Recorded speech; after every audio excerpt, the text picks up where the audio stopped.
My name is Parth Mahajan, I'm 18 and I'm here with His Grace Sundar Gopal Prabhu to discuss a lot of topics that plague the minds of young people like myself, um, and just an honest conversation with Prabhu as two people.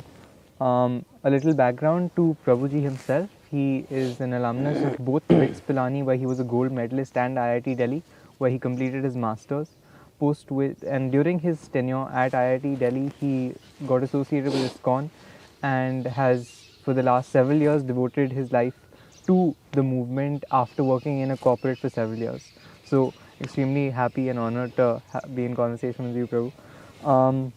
We're here to discuss several questions that young people like myself have, as I said, and everything from spirituality versus religion to addictions and the relevance of this topic in an age where it seems like science has the answers to everything. In today's world, where young people are so unaware, or rather we're so confused about whether God is real or not, whether there is life after death, whether we're going to have, whether we're even going to live past 50 years with the environmental degradation. There's so much uncertainty. So a lot of young people have this question as to why we should spend the most productive years of our life where we're the most excitable and energetic, and not engage in activities of pleasure, whether that be eating whatever we want, drinking, enjoying, making merriment, anything really. So is it really a relevant topic, and what should the youth consider when discussing this spirituality as a whole? So, first of all, there are so many contradictions in your questions. First you said that science has answer for everything. And then you were saying that so many problems are there, and we might live for, we don't know, another 50 years we'll be there or not. So if you have answered, then why can't you say that yes, we will be there for 50 years? Science has answer for everything. So why you are in doubt that you will be there for 50 years or not? This proves that science doesn't have answer for everything. Science is not able to solve all the problems. The earth was better before. The situation, living condition of the earth was better before science came. No, there were problems, but not the problems to the extent that people were thinking that whether we will be there for another 50 years or not. Right. That kind of existential crisis was not there. Mm-hmm. And that is added because of science. So, and then you are saying science has answer for everything. So this is the contradiction. Right. Okay. So the first thing is that you have to identify, we have to understand, the modern youth, they should understand this point, that science doesn't have answer for everything. All the problems might be, maybe the reason that it is because we have neglected spirituality, that's why the problem are there. Right. That possibility can be there, because we have not emphasized on one aspect. To flourish one aspect, we are completely neglecting another aspect. Mm-hmm. And because of that, it may be the reason. Right. Environmental existentialism. Yes. And like one problem you can take, like climatic change. Mm-hmm. And so much pollution, here we can see, Right. so much pollution. What is the pollution? Pollution is nothing but the transformation of greed and a desire to lead, luxurious life, exploiting the nature. Sure. And that has led to this situation, what we are facing today.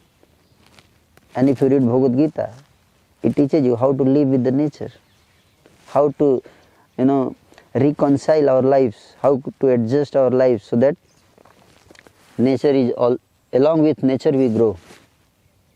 When we try to grow without nature, Mm-hmm. then this kind of situation, existential crisis comes. Right. We must understand that spirituality is not a burden. Spirituality is a solution. It's the one which will help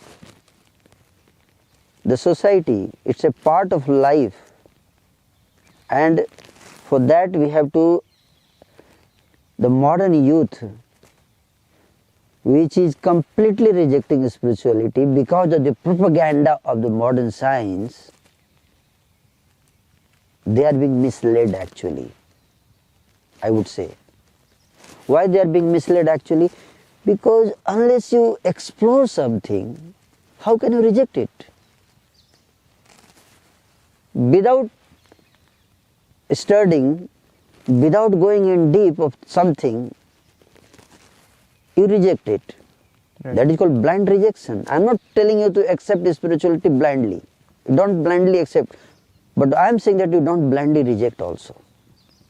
You be open. And I am very happy that at least you are a young boy and you are open. At least you have come to me with the questions. That's what we want. I mean that. We want that. Right. That young people like you come, don't see just that the image is being projected about the sadhus, about the spirituality, about the religion, is that it is harmful. And that image has gone so deep.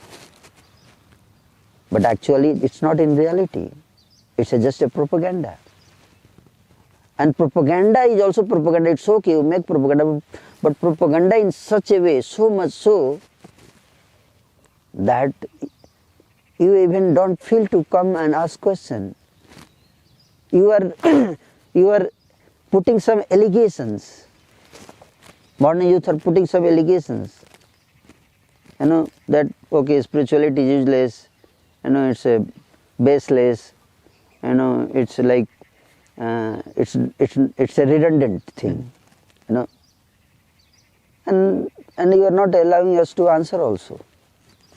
That's not good. People are not allowing us.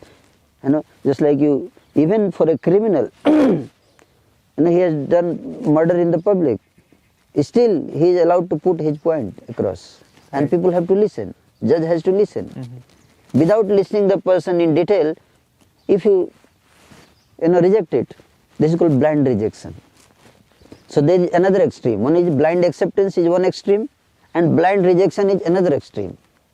So that's why we are appealing to the youth that be open-minded. If spirituality is logical, rational, why will not accept it? It's contributing. Otherwise, why so many people, since so many centuries, will spend their time in spirituality? Not only the foolish people, but very intelligent people in the history of the world have given so much time and emphasis on spirituality. Not that everyone is atheist. Even today, there are many big intellectuals, scientists, they accept spirituality.